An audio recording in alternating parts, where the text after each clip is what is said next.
Rutherford B. Hayes. Published December the 16th, 2017. Special characters are denoted as follows: and, beginning and ending single or double quotations, and, left and right parentheses, an M dash, 3 consecutive periods. Rutherford Burkett Hayes, October the 4th, 1822, January the 17th, 1893.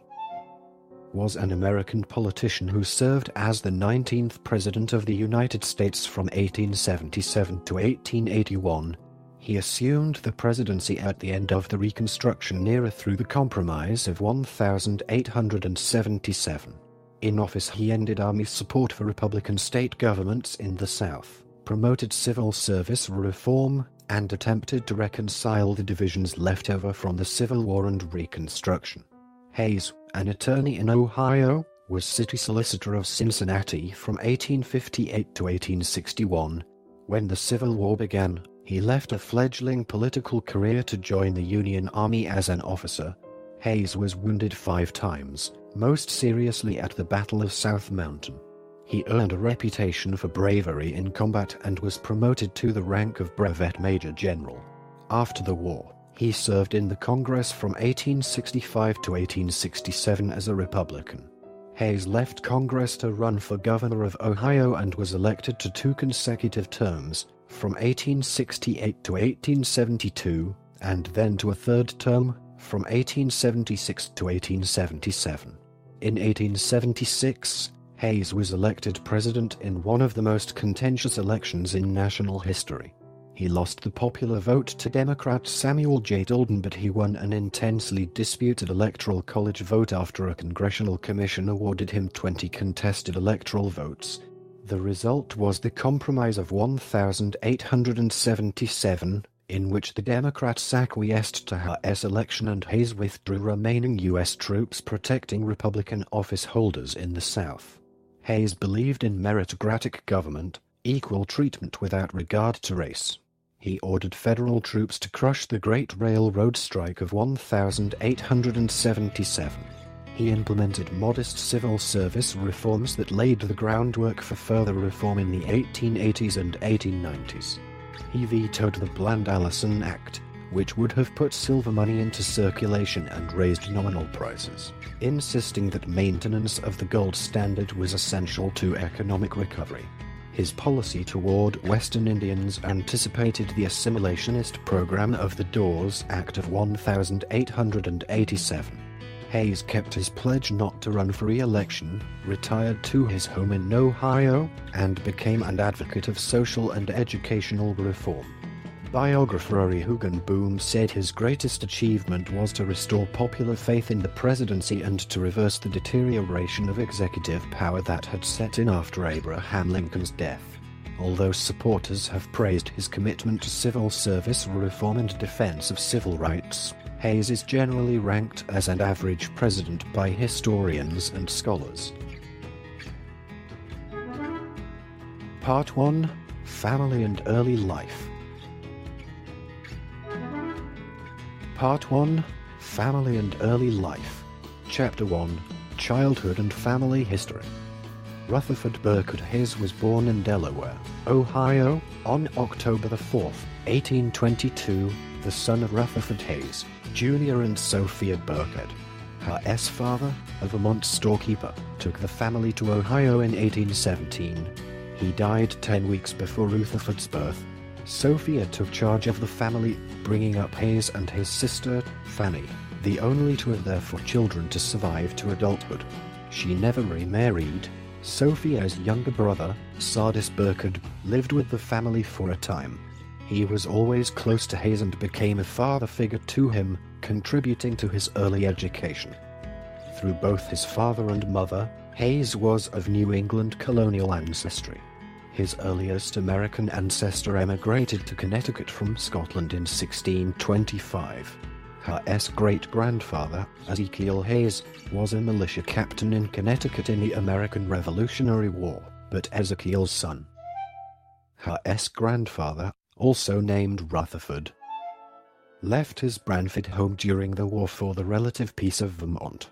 His mother's ancestors arrived in Vermont at a similar time, and most of his close relatives outside Ohio continued to live there.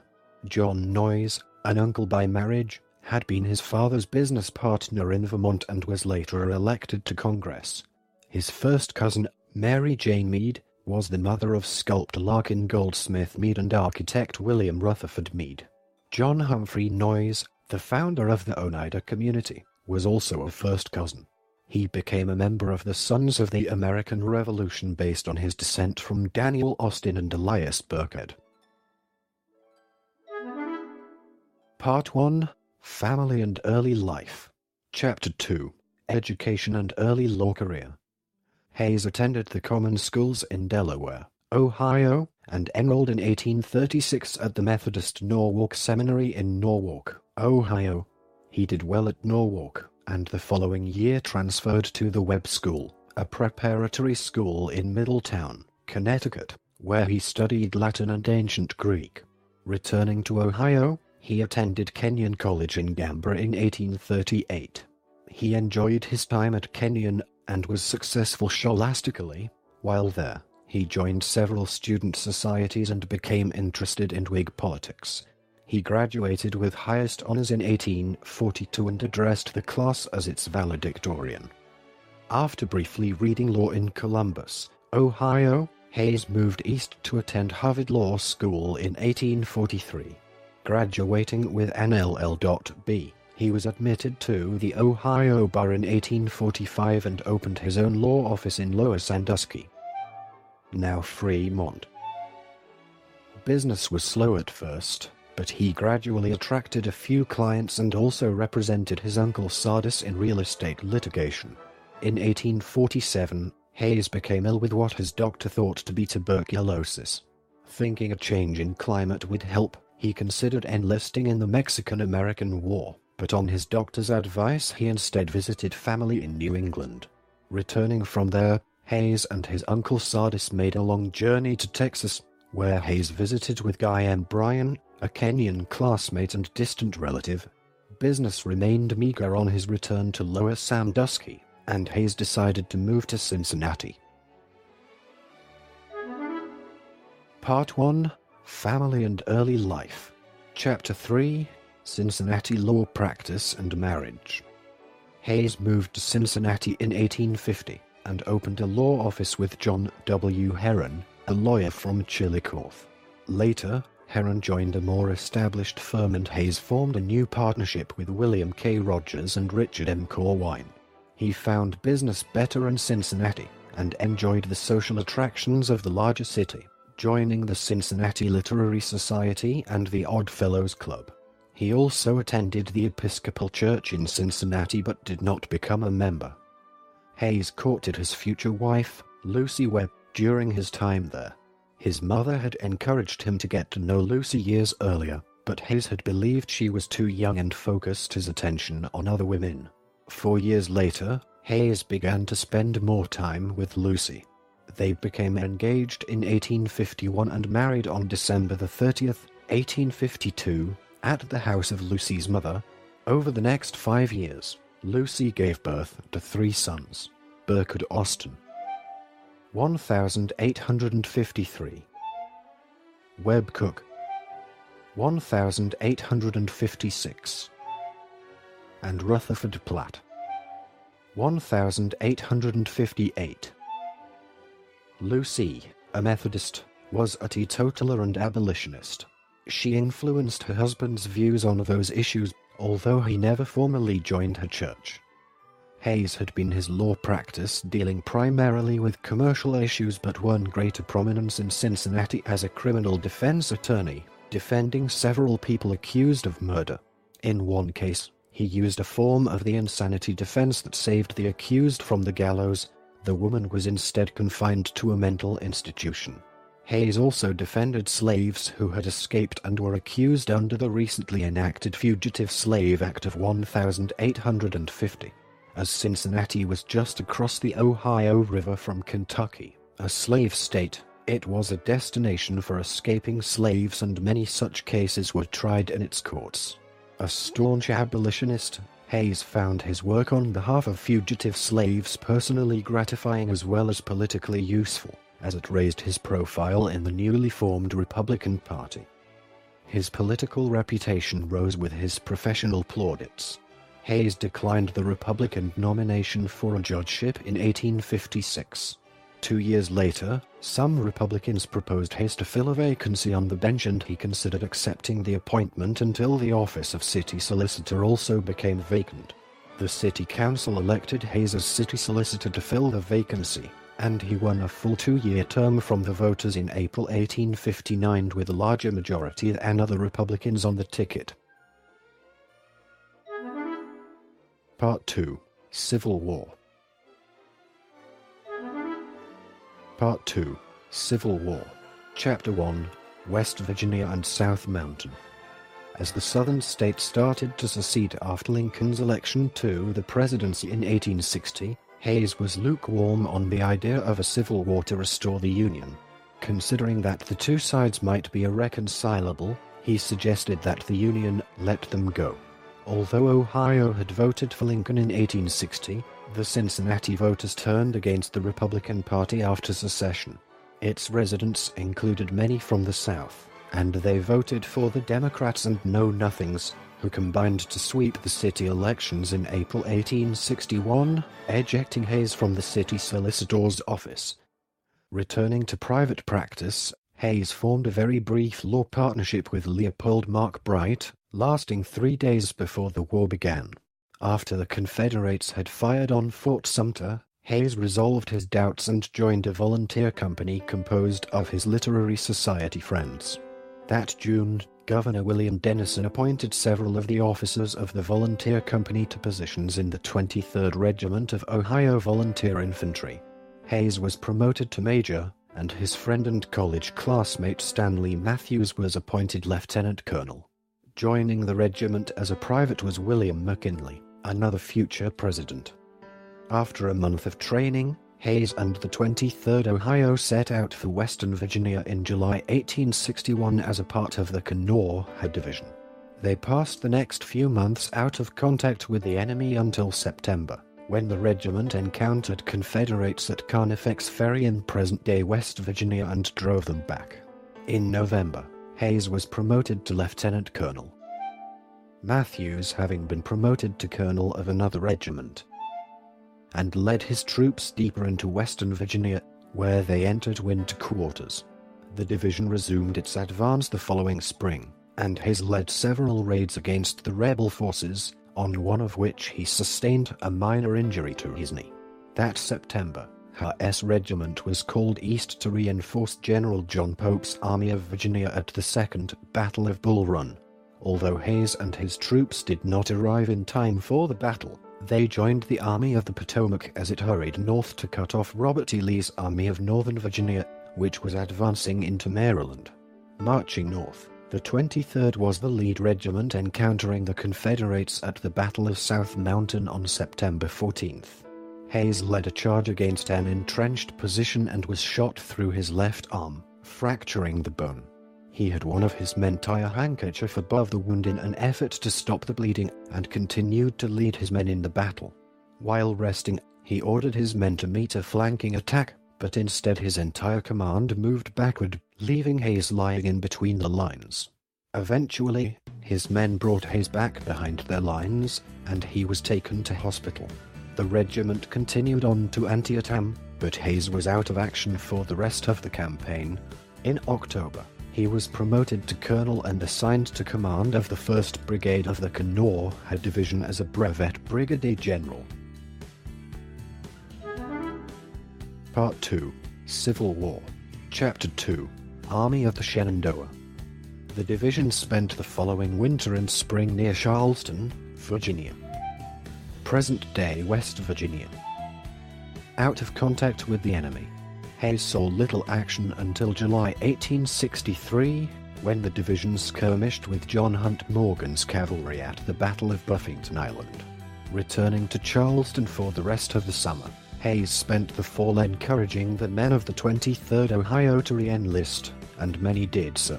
In 1864, the Army command structure in West Virginia was reorganized, and her S Division was assigned to George Crook's Army of West Virginia. Advancing into southwestern Virginia, they destroyed Confederate salt and lead mines there.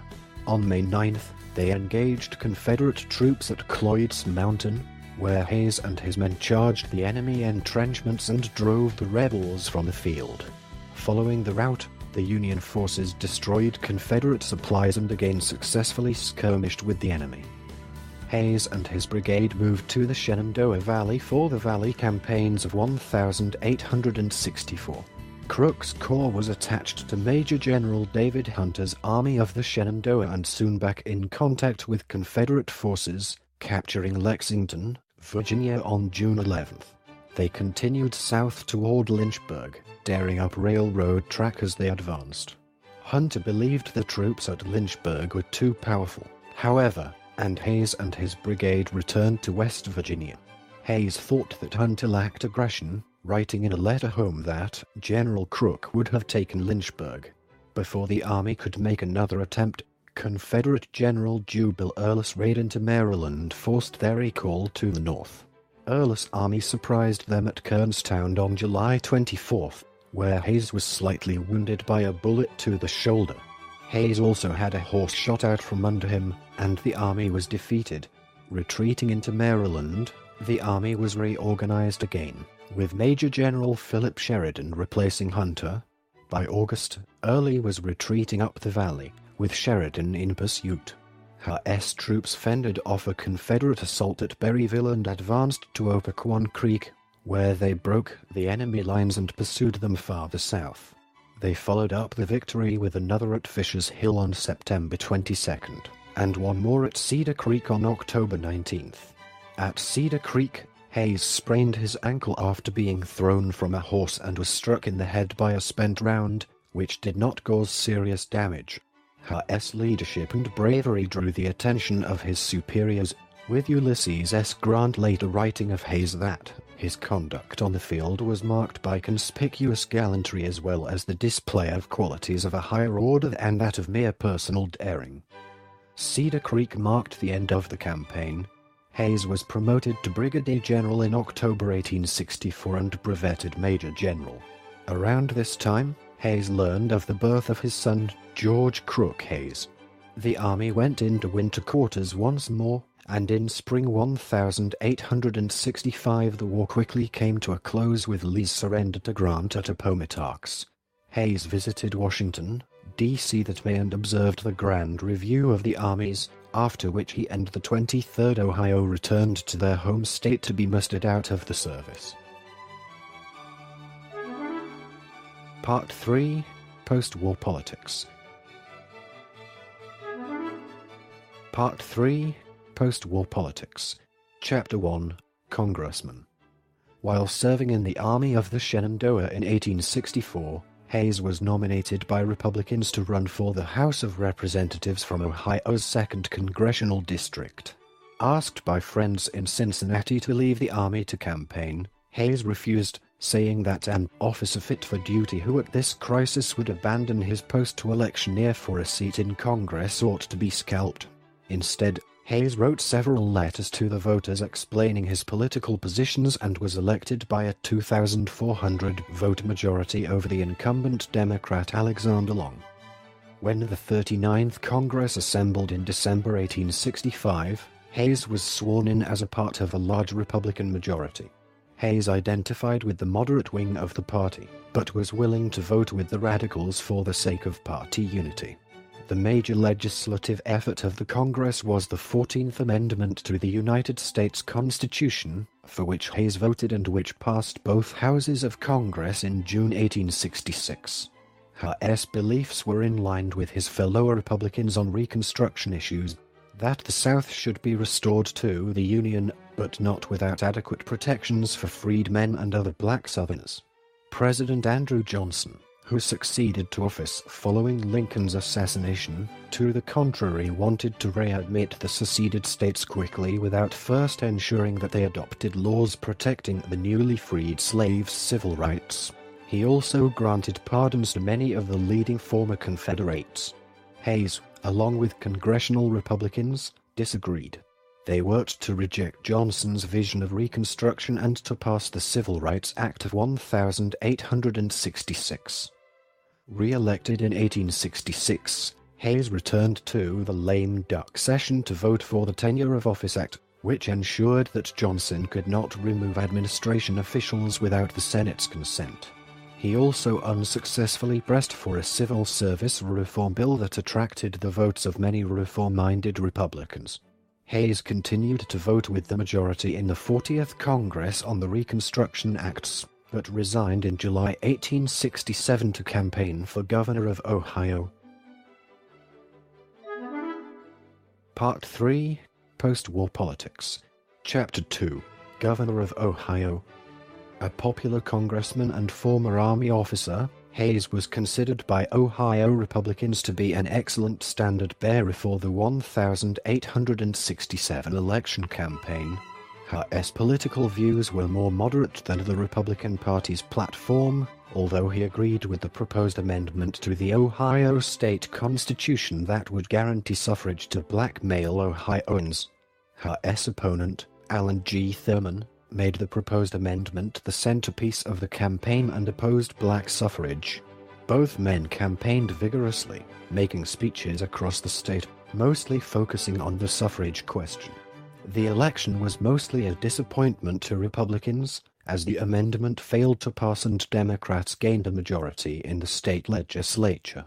Hayes thought at first that he, too, had lost, but the final tally showed that he had won the election by 2,983 votes of 484,603 votes cast. As a Republican governor with a Democratic legislature, Hayes had a limited role in governing, especially since Ohio's governor had no veto power.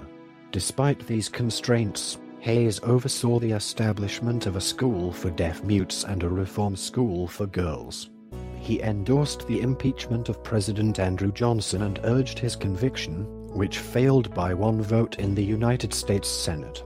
Nominated for a second term in 1869, Hayes campaigned again for equal rights for black Ohioans and sought to associate his Democratic opponent, George H. Pendleton, with disunion and Confederate sympathies. Hayes was re-elected with an increased majority, and the Republicans took the legislature, ensuring Ohio's ratification of the 15th Amendment to the United States Constitution, which guaranteed black male suffrage. With a Republican legislature, his second term was more enjoyable.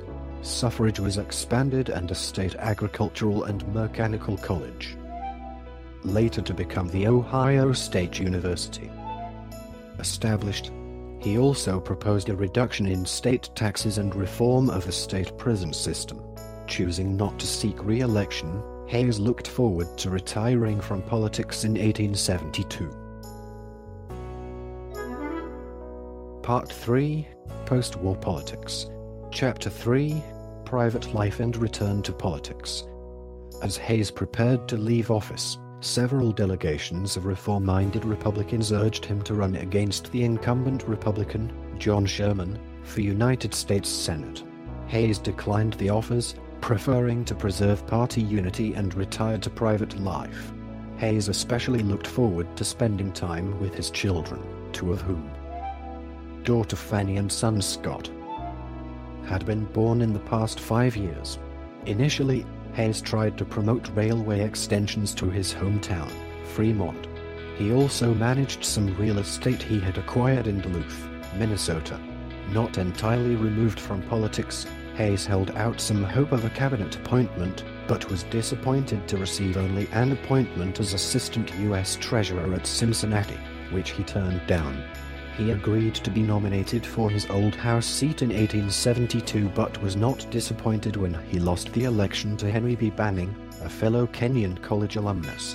In 1873, Lucy gave birth to another son, Manning Force Hayes. That same year, The Panic of 1873 hurt business prospects across the nation, including Howe S. Sardis Burke died that year, and the Hayes family moved into Spiegel Grove, the grand house Burke had built with them in mind. Hayes hoped to remain out of politics in order to pay off the debts he had incurred during the panic, but when the Republican State Convention nominated him for governor in 1875, he accepted. The campaign against Democratic nominee William Allen focused primarily on Protestant fears of the possibility of state aid to Catholic schools. Hayes was against such funding and, while he was not known to be personally anti-Catholic, he allowed anti-Catholic fervor to contribute to the enthusiasm for his candidacy. The campaign was a success, and Hayes was returned to the governorship by a 5,544 vote majority. The first person to earn a third term as governor of Ohio, Hayes reduced the state debt, re-established the Board of Charities, and repealed the Gagarin Bill, which had allowed for the appointment of Catholic priests to schools and penitentiaries. Part 4, Election of 1876. Part 4, Election of 1876.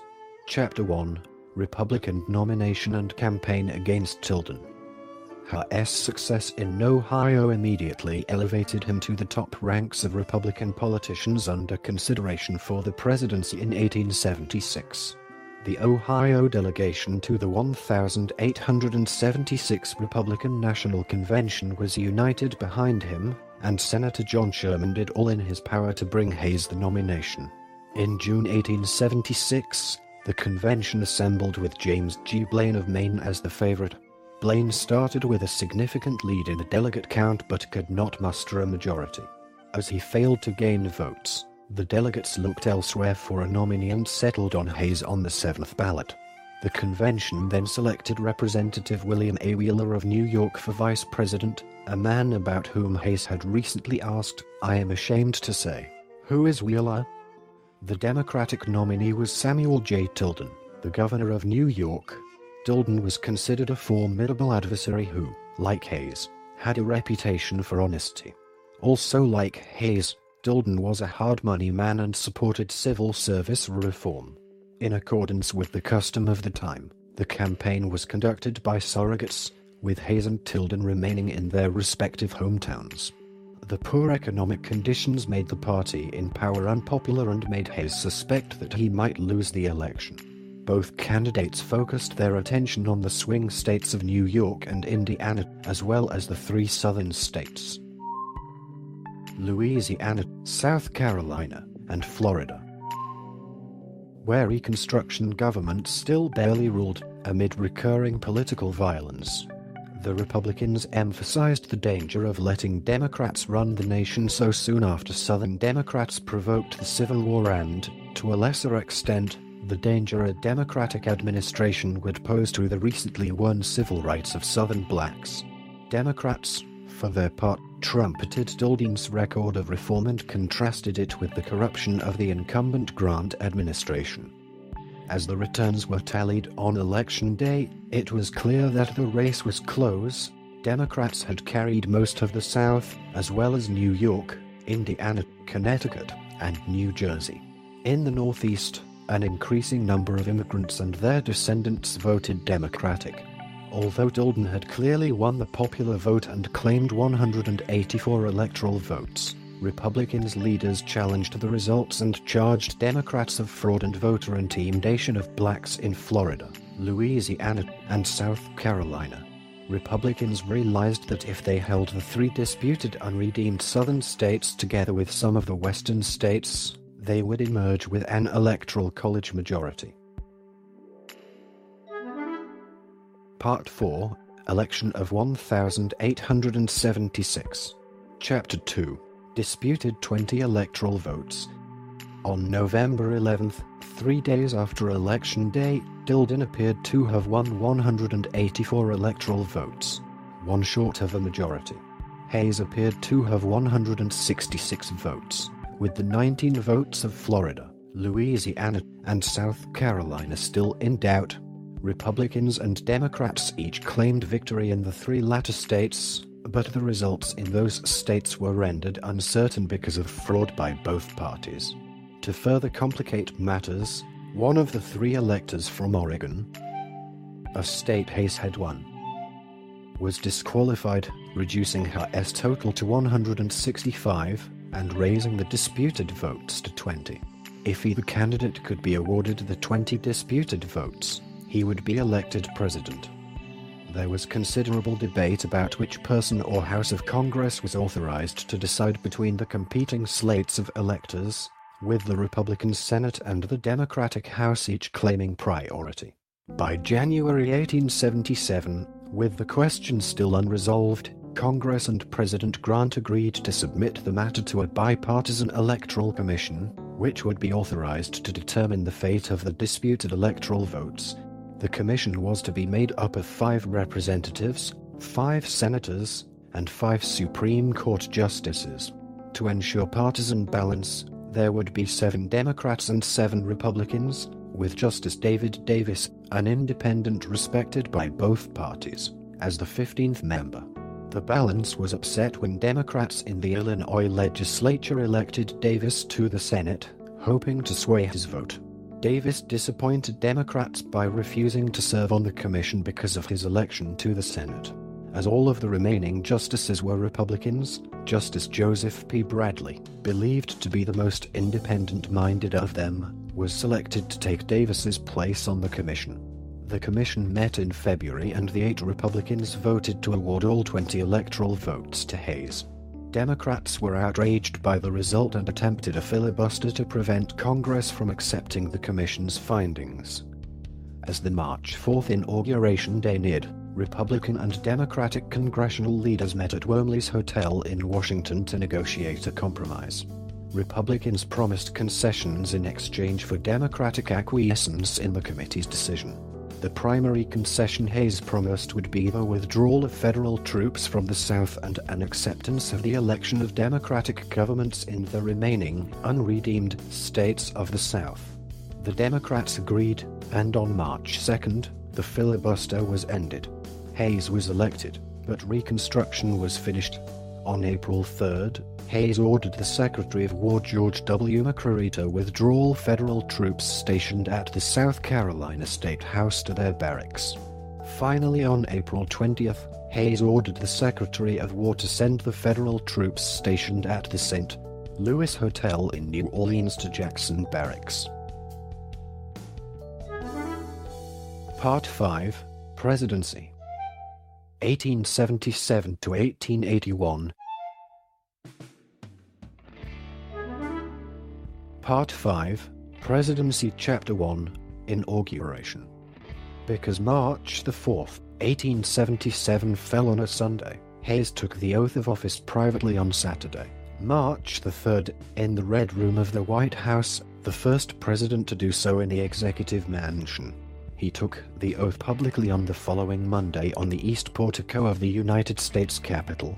In his inaugural address, Hayes attempted to soothe the passions of the past few months, saying that he serves his party best who serves his country best. He pledged to support wise, honest, and peaceful local self-government in the South, as well as reform of the civil service and a full return to the gold standard. Despite his message of conciliation, many Democrats never considered Hayes' election legitimate and referred to him as Ruther Fraud, or his fraudulency, for the next 4 years. Part 5, Presidency Chapter 2, The South and the End of Reconstruction. Hayes had been a firm supporter of Republican Reconstruction policies throughout his political career, but the first major act of his presidency was an end to Reconstruction and the return of the South to Home Rule. Even without the conditions of the Wormley's Hotel Agreement, Hayes would have been hard-pressed to continue the policies of his predecessors. The House of Representatives in the 45th Congress was controlled by a majority of Democrats that refused to appropriate enough funds for the Army to continue to garrison the South.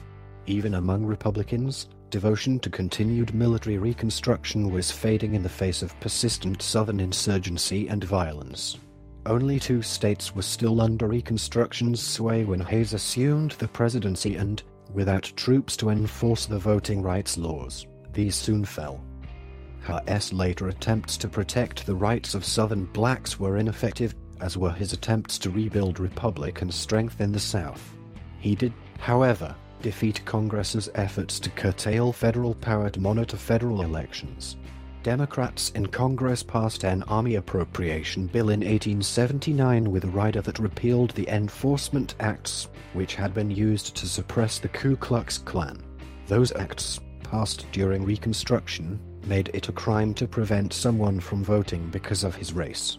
Hayes was determined to preserve the law protecting black voters, and he vetoed the appropriation. The Democrats did not have enough votes to override the veto, but they passed a new bill with the same rider. Hayes vetoed this as well, and the process was repeated 3 times more. Finally, Hayes signed an appropriation without the offensive rider, but Congress refused to pass another bill to fund federal marshals, who were vital to the enforcement of the Enforcement Acts.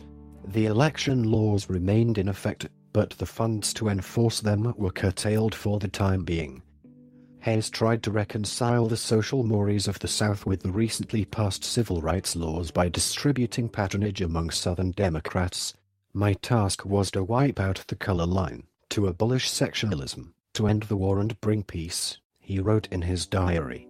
"To do this, I was ready to resort to unusual measures and to risk my own standing and reputation within my party and the country." All of his efforts were in vain. Hayes failed to convince the South to accept the idea of racial equality and failed to convince Congress to appropriate funds to enforce the civil rights laws. Part 5, Presidency Chapter 3, Civil Service Reform. Hayes took office determined to reform the system of civil service appointments, which had been based on the spoils system since Andrew Jackson was president. Instead of giving federal jobs to political supporters, Hayes wished to award them by merit according to an examination that all applicants would take. Immediately, Hayes' call for reform brought him into conflict with the stalwart, or pro-spoils, branch of the Republican Party. Senators of both parties were accustomed to being consulted about political appointments and turned against Hayes. Foremost among his enemies was New York Senator Roscoe Conkling, who fought Hayes' reform efforts at every turn. To show his commitment to reform, Hayes appointed one of the best-known advocates of reform, Carl Schurz, to be Secretary of the Interior and asked Schurz and William M. Evarts, his Secretary of State, to lead a special cabinet committee charged with drawing up new rules for federal appointments. John Sherman, the Treasury Secretary, ordered John Jay to investigate the New York Custom House, which was stacked with Conkling's spoils men. Jay's report suggested that the New York Custom House was so overstaffed with political appointees that 20% of the employees were expendable. Although he could not convince Congress to outlaw the spoils system, Hayes issued an executive order that forbade federal office holders from being required to make campaign contributions or otherwise taking part in party politics. Chester A. Arthur, the collector of the Port of New York, and his subordinates Alonzo B. Cornell and George H. Sharp, all Conkling supporters, refused to obey the president's order. In September 1877, Hayes demanded the 3 men's resignations, which they refused to give. He submitted appointments of Theodore Roosevelt, Sr., L. Bradford Prince, and Edwin Merritt, all supporters of Evarts, Conkling's New York rival, to the Senate for confirmation as their replacements. The Senate's Commerce Committee, which Conkling chaired, voted unanimously to reject the nominees, and the full Senate rejected Roosevelt and Prince by a vote of 31 to 25, confirming Merritt only because Sharp's term had expired. Hayes was forced to wait until July 1878 when, during a congressional recess, he sacked Arthur and Cornell and replaced them by recess appointments of Merritt and Silas W. Burt, respectively. Conkling opposed the appointees' confirmation when the Senate reconvened in February 1879, but Merritt was approved by a vote of 31 to 25, as was Burt by 31-19, giving Hayes his most significant civil service reform victory. For the remainder of his term, Hayes pressed Congress to enact permanent reform legislation and fund the United States Civil Service Commission, even using his last annual message to Congress in 1880 to appeal for reform. While reform legislation did not pass during Hayes' presidency, his advocacy provided a significant precedent as well as the political impetus for the Pendleton Act of 1883, which was signed into law by President Chester Arthur. Hayes allowed some exceptions to the ban on assessments, permitting George Congdon Gorham, Secretary of the Republican Congressional Committee, to solicit campaign contributions from federal office holders during the congressional elections of 1878. In 1880, Hayes quickly forced Secretary of Navy Richard W. Thompson to resign office after Thompson had accepted a $25,000 salary for a nominal job offered by French engineer Ferdinand de Lesseps to promote a French canal in Panama. Hayes also dealt with corruption in the Postal Service. In 1880, Schurz and Senator John A. Logan asked Hayes to shut down the star route rings, a system of corrupt contract profiteering in the Postal Service, and to fire Second Assistant Postmaster General Thomas J. Brady, the alleged ringleader. Hayes stopped granting new star route contracts, but let existing contracts continue to be enforced. Democrats accused Hayes of delaying proper investigations so as not to injure Republican chances in the 1880 elections, but did not press the issue in their campaign literature, as members of both parties were implicated in the corruption. As historian Hans L. Treffel later wrote, Hayes hardly knew the chief suspect Brady and certainly had no connection with the star route corruption. Although Hayes and the Congress both investigated the contracts and found no compelling evidence of wrongdoing, Brady and others were indicted for conspiracy in 1882. After 2 trials, the defendants were found not guilty in 1883. Part 5, Presidency Chapter 4, Great Railroad Strike. In his first year in office, Hayes was faced with the United States' largest labor disturbance to date, the Great Railroad Strike of 1877. In order to make up for financial losses suffered since the Panic of 1873, the major railroads cut their employees' wages several times in 1877. In July of that year, workers from the Baltimore and Ohio Railroad walked off the job in Martinsburg, West Virginia, to protest their reduction in pay. The strike quickly spread to workers of the New York Central, Erie, and Pennsylvania railroads, with the strikers soon numbering in the thousands. Fearing a riot, Governor Henry M. Matthews asked Hayes to send federal troops to Martinsburg, and Hayes did so. But when the troops arrived, there was no riot, only a peaceful protest. In Baltimore, however, a riot did erupt on July 20th, and Hayes ordered the troops at Fort McHenry to assist the governor in its suppression. Pittsburgh next exploded into riots, but Hayes was reluctant to send in troops without the governor first requesting them. Other discontented citizens joined the railroad workers in rioting. After a few days, Hayes resolved to send in troops to protect federal property wherever it appeared to be threatened and gave Major General Winfield Scott Hancock overall command of the situation, marking the first use of federal troops to break a strike against a private company. The riot spread further to Chicago and St. Louis, where strikers shut down railroad facilities. By July 29th, the riots had ended and federal troops returned to their barracks. Although no federal troops had killed any of the strikers, or been killed themselves, clashes between state militia troops and strikers resulted in deaths on both sides. The railroads were victorious in the short term, as the workers returned to their jobs and some wage cuts remained in effect. But the public blamed the railroads for the strikes and violence, and they were compelled to improve working conditions and make no further cuts.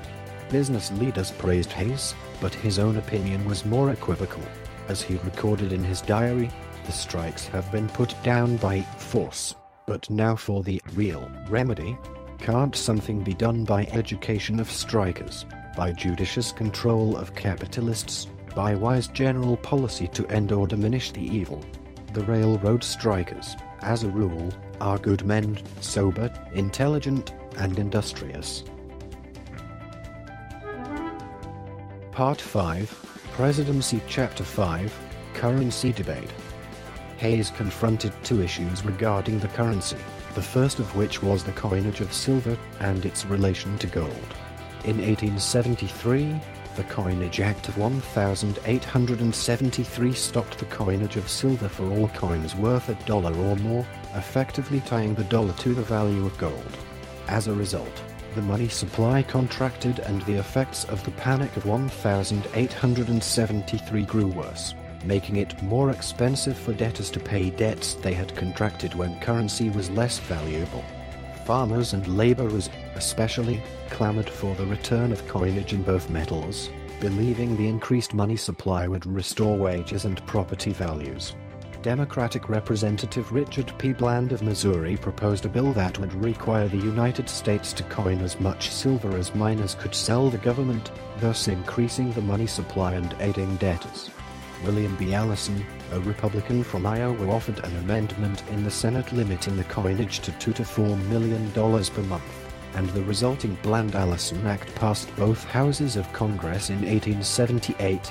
Hayes feared that the act would cause inflation that would be ruinous to business, effectively impairing contracts that were based on the gold dollar, as the silver dollar proposed in the bill would have an intrinsic value of 90 to 92% of the existing gold dollar.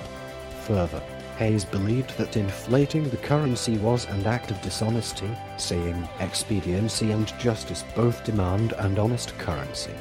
He vetoed the bill, but Congress overrode his veto, the only time it did so during his presidency.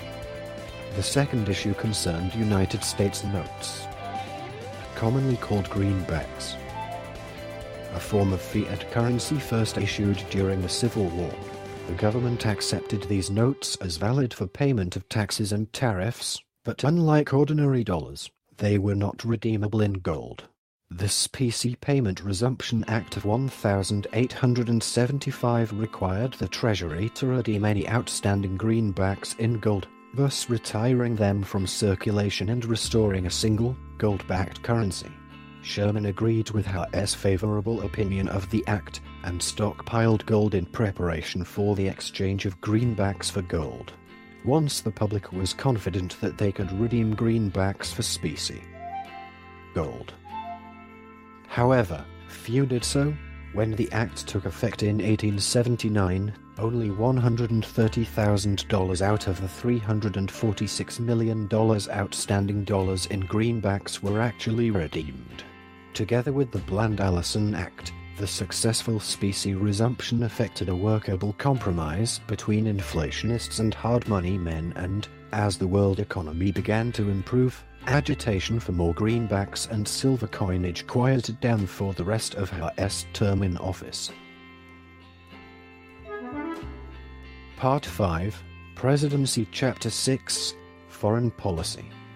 Most of Hayes' foreign policy concerns involved Latin America. In 1878, following the Paraguayan War, he arbitrated a territorial dispute between Argentina and Paraguay. Hayes awarded the disputed land in the Gran Chaco region to Paraguay, and the Paraguayans honored him by renaming a city Villa Hayes and a department President E. Hayes in his honor. Hayes was also perturbed over the plans of Ferdinand de Lesseps, the builder of the Suez Canal, to construct a canal across the Isthmus of Panama, which was then owned by Colombia. Concerned about a repetition of French adventurism in Mexico, Hayes interpreted the Monroe Doctrine firmly. In a message to Congress, Hayes explained his opinion on the canal. The policy of this country is a canal under American control.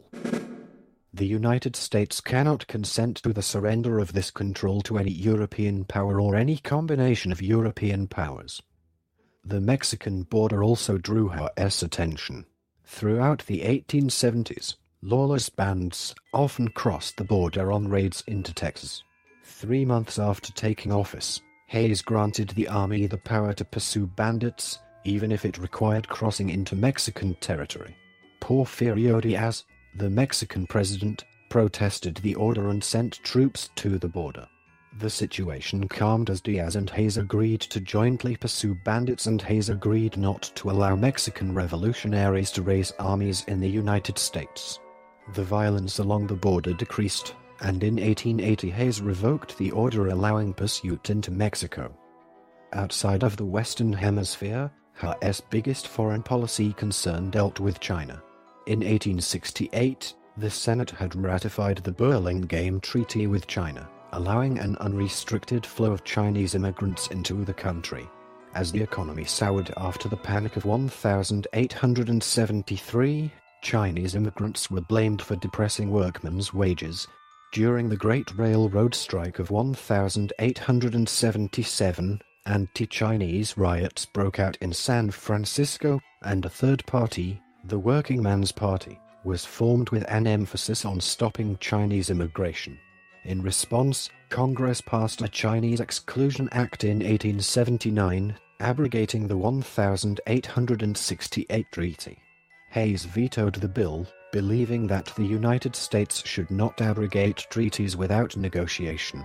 The veto drew praise among Eastern liberals, but Hayes was bitterly denounced in the West. In the subsequent furor, Democrats in the House of Representatives attempted to impeach him, but narrowly failed when Republicans prevented a quorum by refusing to vote. After the veto, Assistant Secretary of State Frederick W. Seward suggested that both countries work together to reduce immigration, and he and James Borrell Angell negotiated with the Chinese to do so. Congress passed a new law to that effect, the Chinese Exclusion Act of 1882, after Hayes left office. Part 5, Presidency Chapter 7, Indian Policy. Interior Secretary Carl Schurz carried out Hayes' American Indian policy, beginning with preventing the War Department from taking over the Bureau of Indian Affairs. Hayes and Schurz carried out a policy that included assimilation into white culture, educational training, and dividing Indian land into individual household allotments. Hayes believed that his policies would lead to self-sufficiency and peace between Indians and whites. The allotment system was favored by liberal reformers at the time, including Schurz, but instead proved detrimental to American Indians. They lost much of their land through later sales to unscrupulous white speculators. Hayes and Schurz reformed the Bureau of Indian Affairs to reduce fraud and gave Indians responsibility for policing their understaffed reservations. Hayes dealt with several conflicts with Indian tribes. The Nez Perce, led by Chief Joseph, began an uprising in June 1877 when Major General Oliver O. Howard ordered them to move on to a reservation. Howard's men defeated the Nez Perce in battle, and the tribe began a 1,700-mile retreat into Canada. In October, after a decisive battle at Bear Paw, Montana, Chief Joseph surrendered and General William T. Sherman ordered the tribe transported to Kansas, where they were forced to remain until 1885. The Nez Perce War was not the last conflict in the West, as the Bannock rose up in spring 1878 and raided nearby settlements before being defeated by Howard's army in July of that year. War with the Ute tribe broke out in 1879 when the Utes killed Indian agent Nathan Meeker, who had been attempting to convert them to Christianity. The subsequent White River War ended when Schurz negotiated peace with the Ute and prevented the White Coloradans from taking revenge for Meeker's death. Hayes also became involved in resolving the removal of the Ponca tribe from Nebraska to Indian Territory, present-day Oklahoma.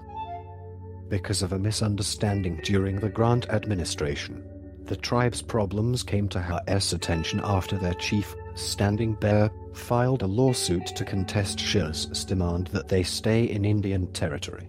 Overruling Schurz, Hayes set up a commission in 1880 that ruled Ponca were free to return to Nebraska or stay on their reservation in Indian Territory.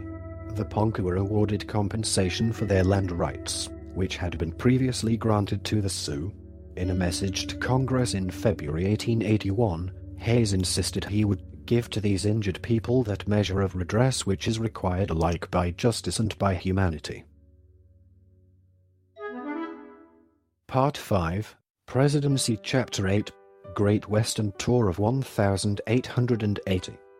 In 1880, Hayes embarked on a 71-day tour of the American West, becoming the first sitting president to travel west of the Rocky Mountains. Hayes' traveling party included his wife and General William Tecumseh Sherman, who helped organize the trip. Hayes began his trip in September 1880, departing from Chicago on the Transcontinental Railroad. He journeyed across the continent, ultimately arriving in California, stopping first in Wyoming and then Utah and Nevada, reaching Sacramento and San Francisco. By railroad and stagecoach, the party traveled north to Oregon, arriving in Portland, and from there to Vancouver, Washington. Going by steamship, they visited Seattle, and then returned to San Francisco. Hayes then toured several southwestern states before returning to Ohio in November, in time to cast a vote in the 1880 presidential election. Part 5, Presidency Chapter 9, Hayes White House. Hayes and his wife Lucy were known for their policy of keeping an alcohol-free White House, giving rise to her nickname Lemonade Lucy. The first reception at the Hayes White House included wine. However, Hayes was dismayed at drunken behavior at receptions hosted by ambassadors around Washington, leading him to follow his wife's temperance leanings. Alcohol was not served again in the Hayes White House. Critics charged Hayes with parsimony, but Hayes spent more money, which came out of his personal budget. After the ban, ordering that any savings from eliminating alcohol be used on more lavish entertainment. His temperance policy also paid political dividends, strengthening his support among Protestant ministers. Although Secretary Evarts quipped that at the White House dinners, water flowed like wine, the policy was a success in convincing prohibitionists to vote Republican. Part 5, Presidency Chapter 10, Administration and Cabinet. Part 5, Presidency Chapter 11, Judicial Appointments. Hayes appointed 2 associate justices to the Supreme Court. The first vacancy occurred when David Davis resigned to enter the Senate during the election controversy of 1876. On taking office, Hayes appointed John Marshall Holland to the seat. A former candidate for governor of Kentucky, Holland had been Benjamin Bristow's campaign manager at the 1876 Republican Convention, and Hayes had earlier considered him for Attorney General. Hayes submitted the nomination in October 1877, but it aroused some dissent in the Senate because of Holland's limited experience in public office. Holland was nonetheless confirmed and served on the court for 34 years, in which he voted, usually in the minority, for an aggressive enforcement of the civil rights laws. In 1880, a second seat became vacant upon the resignation of Justice William Strong. Hayes nominated William Burnham Woods, a carpetbagger Republican Circuit Court judge from Alabama. Woods served 6 years on the court, ultimately proving a disappointment to Hayes as he interpreted the Constitution in a manner more similar to that of Southern Democrats than to his own preferences. Hayes attempted, unsuccessfully, to fill a third vacancy in 1881. Justice Noah Haynes Swain resigned with the expectation that Hayes would fill his seat by appointing Stanley Matthews, who was a friend of both men. Many senators objected to the appointment, believing that Matthews was too close to corporate and railroad interests, especially those of Jay Gould, and the Senate adjourned without voting on the nomination. The following year, when James A. Garfield entered the White House, he resubmitted Matthews's nomination to the Senate, which this time confirmed Matthews by 1 vote, 24 to 23. Matthews served for 8 years until his death in 1889. His opinion in Yickwo v. Hopkins in 1886 advanced his and Hayes' views on the protection of ethnic minorities' rights. Part 6, Later Life and Death. Hayes declined to seek re-election in 1880, keeping his pledge that he would not run for a second term. He was gratified with the election of fellow Ohio Republican James A. Garfield to succeed him, and consulted with him on appointments for the next administration. After Garfield's inauguration, Hayes and his family returned to Spiegel Grove. In 1881, he was elected a companion of the Military Order of the Loyal Legion of the United States. He served as Commander-in-Chief, National President of the Loyal Legion from 1888 until his death in 1893. Although he remained a loyal Republican, Hayes was not too disappointed in Grover Cleveland's election to the presidency in 1884, approving of the New York Democrats' views on civil service reform. He was also pleased at the progress of the political career of William McKinley, his Army comrade and political protege.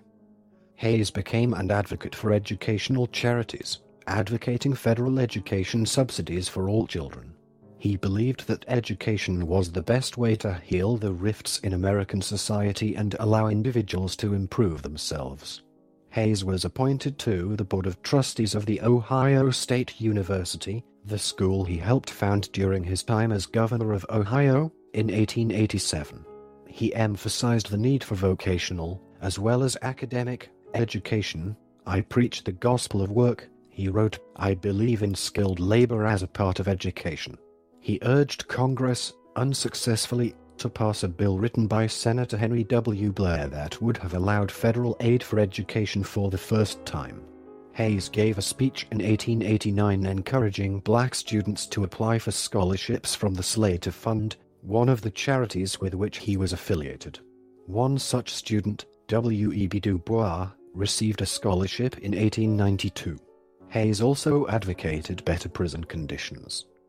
In retirement, Hayes was troubled by the disparity between the rich and the poor, saying in an 1886 speech that free government cannot long endure if property is largely in a few hands and large masses of people are unable to earn homes, education, and a support in old age. The following year, Hayes recorded his thoughts on that subject in his diary. Quote, "In church it occurred to me that it is time for the public to hear that the giant evil and danger in this country, the danger which transcends all others, is the vast wealth owned or controlled by a few persons. Money is power.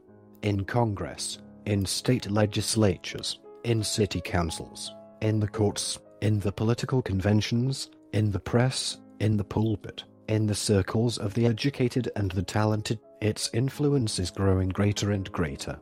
Excessive wealth in the hands of the few means extreme poverty, ignorance, vice, and wretchedness as the lot of the many. It is not yet time to debate about the remedy. The previous question is as to the danger. The evil. Let the people be fully informed and convinced as to the evil. Let them earnestly seek the remedy and it will be found. Fully to know the evil is the first step towards reaching its eradication. Henry George is strong when he portrays the rottenness of the present system.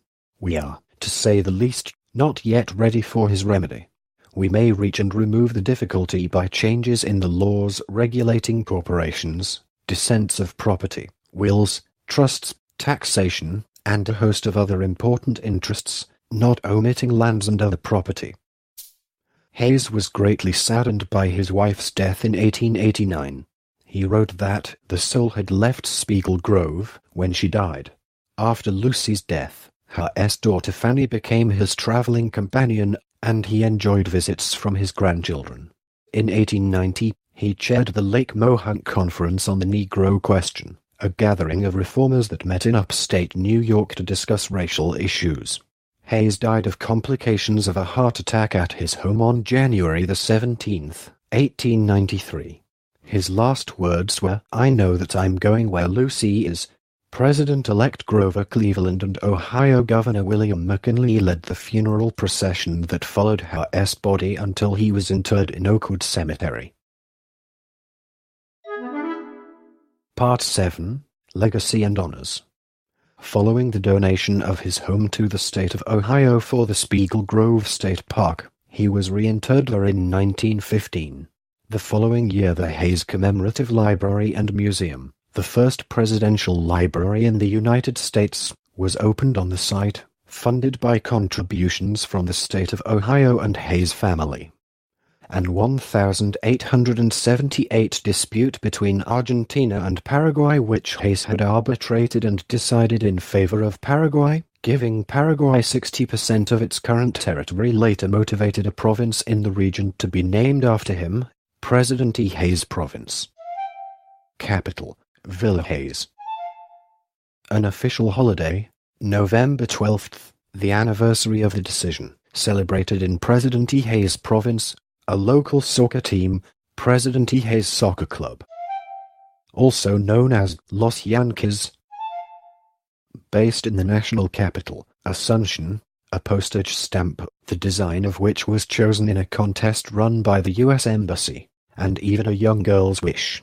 A girl who came out of a coma got her fondest wish. A trip to the Hayes Presidential Center in Fremont, Ohio, also named for Hayes, is Hayes County, Nebraska. Hayes was elected a member of the American Antiquarian Society in 1890. This recording is a derivative work from Wikipedia. For more information, to commission recordings like this, and to support the developer, please visit www.patreon.com/frogcast.